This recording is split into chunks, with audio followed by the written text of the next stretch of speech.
वजीर आजम नरेंद्र मोदी ने अपनी तकरीर में कहा कि हैदराबाद को कांग्रेस और बीआरएस ने मजलिस को लीज पर दे दिया। कांग्रेस और बीआरएस के बीच जो अपीजमेंट का बॉन्ड है वो बहुत मजबूत है।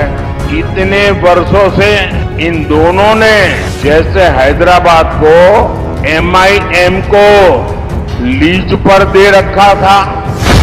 फिर आज हम सुनते हैं कि कांग्रेस की एक लीडर है मोहतरमा, उनका नाम प्रियंका वाड्रा है। वो कह रही है कि असदुद्दीन ओवैसी बी टीम है। असदुद्दीन ओवैसी जी सीधा सीधा भाजपा के साथ काम कर रहे हैं। जहां जहां भाजपा को जरूरत है कि वो किसी को खड़ा कर दे, बाकी पार्टियों को पीछे रखने के लिए वो कर रहे हैं। फिर आप ये भी देखते हैं कि अमित शाह कहते हैं कि 40 साल से रजाकारों का कब्जा है हैदराबाद में। भाइयों और बहनों, 40 साल से हैदराबाद को प्रतिनिधित्व नहीं मिला है। 40 साल से रजाकार के प्रतिनिधि वहां जाकर बैठे। और एक मोहतरमा है, उन्होंने कह दिया कि मजलिस को वोट देंगे तो पाकिस्तान को वोट देने के बराबर है।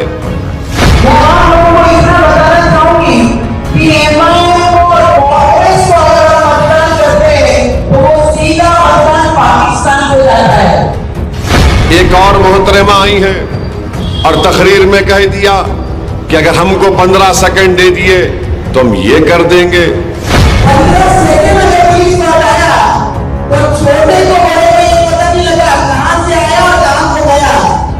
सिर्फ 15 सेकंड लगेंगे हम लोगों को किसी ना मंच पे आ गए। सवाल ये पैदा होता है, ये एक पार्लियामेंट का इलेक्शन है या फिर यहां पर कोई जंग लड़ी जा रही है। हाँ, जमहूरी तरीके से जंग लड़ी जा सकती है, मगर वजीर आजम ये कहती है कि लीज पर हैदराबाद को दे दिया गया। भारत के वजीर आजम, आप इस तरह का बयान देकर मोदी, तुमने हैदराबाद की आवाम की तौहीन की है। ये इंसानों की बस्ती है, ये गुलामों की बस्ती नहीं है। हम कोई भेड़ बकरियां नहीं है, यहां पर हम इंसानों की तरह रहते हैं। नरेंद्र मोदी 6,000 7,000 करोड़ आपको इलेक्ट्रल बॉन्ड पर मिला, तो जो कोई आपको इलेक्ट्रल बॉन्ड दिया, नरेंद्र मोदी ने उनको भारत का कोई एयरपोर्ट लीज पे दे दिया, कोई सी पोर्ट लीज पर दे दिया, कोई टनल का काम दे दिया, कोई स्लम रीडेवलपमेंट का काम उनको दे दिया। ये नरेंद्र मोदी ने किया। और नरेंद्र मोदी ये कह रहे हैं कि हैदराबाद को लीज पर मजलिस को दिया गया है। सुनो मोदी, 40 साल से हमने हिंदुत्व आइडियोलॉजी को हराया है। इंशाअल्लाह ताला इस मर्तबा भी हैदराबाद की आवाम बिला लिहाज मज़हब व मिल्लत नफरत को हराएगी, मोहब्बत को काम करेगी। जो लोग हैदराबाद में फसाद बर्पा करना चाहते हैं, तुम्हारी पार्टी की कैंडिडेट जो तीर का निशाना इबादतगाह पर लिया, इंशाअल्लाह ताला हैदराबाद की आवाम नफरत को यहां पर बदतरीन शिकस्त देगी। हम हैदराबाद में कोई फसाद नहीं चाहते, हम हैदराबाद में कोई दंगा नहीं चाहते, मगर ये काम नरेंद्र मोदी की पार्टी करना चाहती है। अब आ जाइए, प्रियंका वाड्रा ये कहती है कि असदुद्दीन ओवैसी बी टीम है। अरे बताओ प्रियंका वाड्रा, आपका भाई अमेठी में हार गया तो क्या मैं वहां पर दूल्हे भाई बनकर इलेक्शन लड़ रहा था? बताओ प्रियंका वाड्रा, महाराष्ट्र में आप शिवसेना से अलायंस करते हैं, क्या उद्धव ठाकरे सेकुलर है?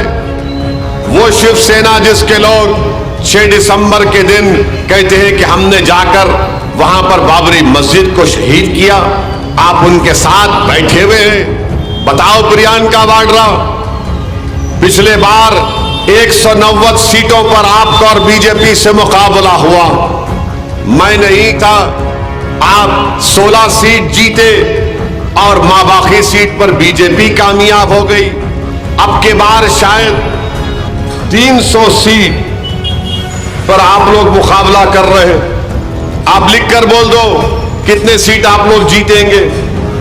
यानी 2019 में 92% सीट आप हार गए।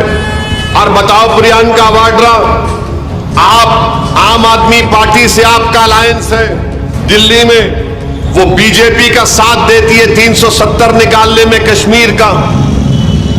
उत्तराखंड में यूनिफॉर्म सिविल कोड बीजेपी लाती तो आपकी पार्टी के एमएलए वॉइस वोट के जरिए यूनिफॉर्म सिविल कोड की तायीद करते हैं और हमसे कहते हैं हम बी टीम है। मेरे अजीज दोस्तों और बुजुर्गों, इन सबको मंजलिस से बड़ी तकलीफ है। सुनो मोदी, मैं आपसे कह रहा हूं, तुमसे कह रहा हूं, मौत से डरने वाले का नाम असदुद्दीन अवैसी नहीं है। मैं मरने को तैयार हूं। मैं अपने काज के लिए, अपनी जमात के लिए, इस आवाम के लिए मैं मरने को तैयार हूं। जिंदा जब तक रहूंगा, याद रखो, तुम लोगों की नींदें हराम करके रखा हूं और हराम कर दूंगा। तुम्हारे पेट में दर्द होता है और दर्द पैदा करूंगा। और ये लोग जो मुझ पर इल्जाम लगाते बी टीम, अरे बोलते जाओ, फाड़ में जाए तुम। तुम्हारे कोई इल्जाम मुझ पर असर नहीं करते। मेरा हिसाब तो मेरा रब करेगा जो गफूर रहीम है, और मेरा रब अपने हबीब के सदके में मुझ पर करम करेगा। तुम समझ रहे कि तुम्हारे इल्जामात, अरे तुम होते कौन हो बोलने वाले बी टीम? ये मुल्क बदल चुका है, भाड़ में गया तुम्हारा खानदान और पानदान। ये मुल्क अब बदल चुका है। तुम समझ रहे कि तुम्हारे इल्जाम लगाने से मुझे कुछ फर्क पड़ता? अरे मैं इस रास्ते पर मेहनत करके आया हूं, पुलिस की लाठियां खाकर आया हूं, जेल को जाकर आया हूं। तुम ये समझ रहे कि चमन में चल के मैं आया यहां पर? गोलियां चलाएंगे, अरे चलाओ गोली। डराएंगे, अरे कौन डरेगा? किसी के बाप से नहीं डरने वाले हम। असदुद्दीन अवैसी सिर्फ अल्लाह से डरता, अल्लाह से डरता।